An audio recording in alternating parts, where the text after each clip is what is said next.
Hey everyone, as I've said in my last video, I'll be making a guide on the 5 different classes, and the first class that I'll be talking about will be the Mage class. This guide is part 1 of the Mage series. I have a lot of things to talk about regarding mages, which is why I decided to split the Mage guide into separate videos, so do stay tuned for that. Now, the reason why I'm choosing Mage first is because mages are the most played class out of the 5 classes.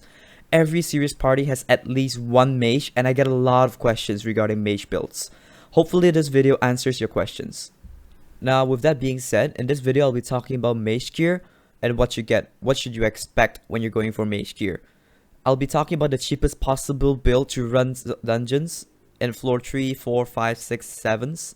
The cheapest build should be relevant in select floors, recommended builds, and recommended catacombs level before grinding said floor. Okay, so one last thing before I begin. A quick shout out to all of my subscribers for helping me hit 4.2k subs. Thank you all very much. Now let's not waste any more time, shall we? Let's go.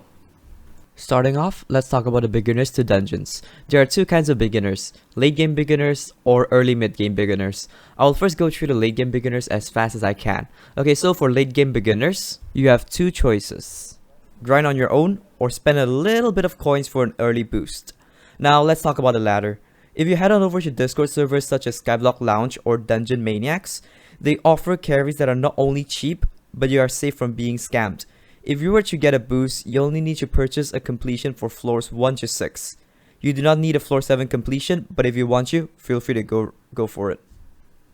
Most of the gear I will be talking about do not have a Cata requirement. They only require you to have completed a certain dungeon floor to use it.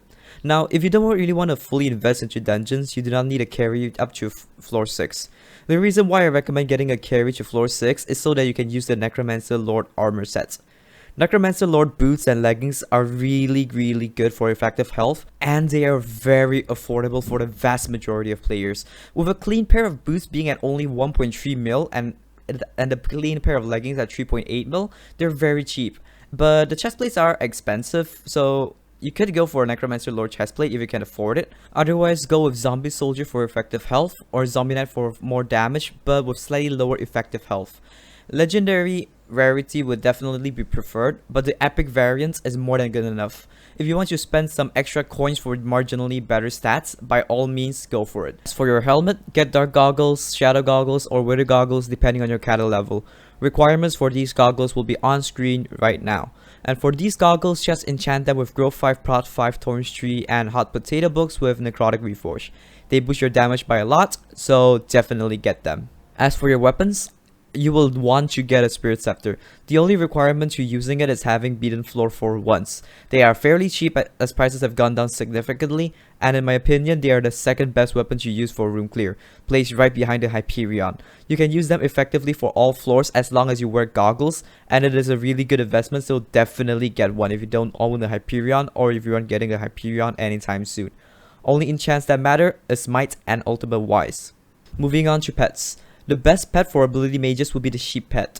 An Ender Dragon pet is as good as a sheep pet for ability mages, but the sheep pet is not only super cheap, it actually outdamages the Ender Dragon pet for ability mages. Ender Dragon works well too if you want slightly more effective health. The difference in damage is negligible, so if you have the luxury of owning an Ender Dragon pet, you may run that as well. For left click mages, however, Ender Dragon is definitely better than the sheep, as the Ender Dragon pet also boosts your strength as well as crit damage. For left-click mage pets, the Ender Dragon reigns supreme, followed by the Legendary Griffin, Wither Skeleton, and maybe even a Tiger pet. More on left-click mages later on. As for your Talisman Reforges, if you're an ability mage, go full Bazaar. If you're a left-click mage, go with the Talisman setup that I put up on screen right now. Just follow that setup and you can't go wrong. That's basically it for late game players coming into dungeons. This is a summary. Feel free to pause and read if you want to. Next segment will be dedicated to the early mid-game players. Enjoy. So you're an early or mid-game player, here's what you want. You want to run non-dungeonized White Dragon armor and grind floor 3 until you hit Catacombs level 8. Once you do, switch to 3/4 Zombie Soldier Reforged to Necrotic with your chestplate Reforged to Living. Be sure to run dark goggles and run a sheep pet. If you've beaten floor 4 and you're looking to upgrade your gear, switch your Zombie Soldier boots to Spirit boots, but if you somehow have a floor 6 completion, skip Spirit boots entirely and get Necromancer Lord boost, as it is both cheaper and better than Spirit boots for effective health. As for your weapons, there are a few weapons to choose from. You can run a Dreadlord Sword, as it is the cheapest possible weapon that you can get for mages that is actually somewhat viable. You can use a Dreadlord Sword to grind floor 4, but definitely not floor 5. If you want a slight upgrade, get the Bonzo Staff. If you don't want the Bonzo Staff, you can also opt to go for the Frozen Scythe. Your best bet would be to save up and get a Spirit Scepter.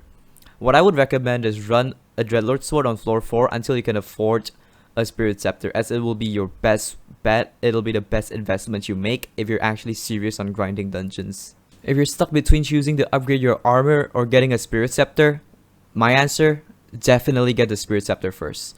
So here's what I would recommend you doing. Run 3/4 Zombie Soldier with Dark Goggles on floor 4 with a Dreadlord Sword until you can afford a Spirit Scepter, until you've grinded enough for a Spirit Scepter. If you do that, you can skip Bonzo Staff and Frozen Scythe entirely. This setup can help you grind floor 4, but you will struggle a lot until you can get your hands on a Spirit Scepter. Once you do, everything will get much easier. And here's a summary on the things that I said earlier. The next segment will be about other stuff that you can get and left click mage. Here are some of the other things that you can consider once you're at a higher catacombs level. These things are a bit on the pricey side and are locked behind a level requirement, but these are the things that you can consider. First thing first being the Ice Spray Wand. This weapon is a replacement to the Voodoo Doll. It's an upgraded version that comes with a price tag of 36 to 40 million coins. It's pricey, but it is very useful because it stuns the mob and increases the damage it takes by 10%. Next up being the Yeti Sword. It is locked behind the level requirements of Catacombs level 28 to use. It is much better than the Spirit Scepter for mini-bosses, but lacks in the ability to clear rooms fast and efficiently. It is outclassed by the Midas Staff, with the only good thing about the Yeti Sword being its range and ability to attack vertically, which the Midas Staff cannot do. And next up we have the Midas Staff. The Midas Staff is locked behind the Catacombs level requirements of 25, and even a 100,000 coins paid Midas Staff is better than a Yeti Sword. Next up, let's talk about left click mages. Left click mages are a subcategory of mages where you prioritize left click damage for midi bosses and bosses. The difference between an ability mage and a left click mage is that a left click mage is essentially a berserk, with ranged melee attacks that has inconsistent damage but somehow deals more damage than berserks. There are 3 different armor sets that I will recommend for left click mages. This one being the Necrotic Shadow Assassin set. Now before we go any further, I will clear up the debate between Superior versus Frozen Blaze versus Shadow Assassin. Ranking them by the damage output you can get with the best possible setup for each armor set, Superior and Dragon Pet is ranked 3rd with the lowest damage output. 3/4 Frozen Blaze with Tarantula Helm and Blaze Pet is ranked 2nd with slightly higher damage output and slightly better effective health compared to Superior with Dragon Pet. Shadow Assassin is ranked 1st, boasting higher damage than Frozen Blaze plus Blaze Pet, but with the worst effective health out of the 3 sets. Now that that is cleared, the other 2 sets I would recommend for left click mages for damage would be an Ancient Storm set or a Necrotic Necron set. They both have very similar stats when Storm is reforged to Ancient and Necron is reforged to Necrotic, so I don't really have an answer as to which set is actually better for left click mages. However, I would recommend Necron as it has better effective health than Storm, allowing you to survive even better, but being much more expensive than Storm. Your choice should be dependent on your budget. As for pets, I would highly recommend a Wither Skeleton pet for floor 7. As for the other floors, your best damaging pet will be your Ender Dragon if you have one. If you don't have an Ender Dragon, your best pet will be a Griffin, Wither Skeleton, or Tiger. As for your weapon choices, there are 2 reasonable weapon choices that I would recommend for a left click mage.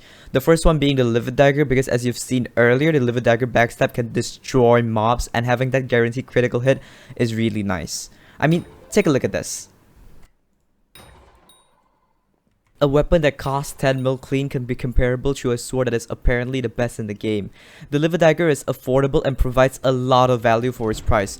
If possible, reforge it to Withered, otherwise Fabled works, and use normal enchants on it. Second choice would be the Giant Sword, and be sure to enchant it with One for All. Now, the Giant Sword is better than the Livid Dagger with front stab, but Livid Dagger is better for backstab, so it's entirely dependent. I'd say go with whichever one you want. And last but not least, the Talisman Reforges for left click mages. Left click mages would have their talismans reforged to the following, as shown on screen right now. Demonic for left click mages is a no-go. You get enough intelligence from your armor anyways. And with that, this will be the end of the video. Okay, so I would like to apologize as I will be extending the video a bit longer to hit the 10-minute mark. I'm currently unemployed due to the pandemic, so I hope you guys don't mind me being greedy and extending the video a bit longer. If you guys don't like me extending the video like this, just let me know and I'll try to refrain from doing so in future videos.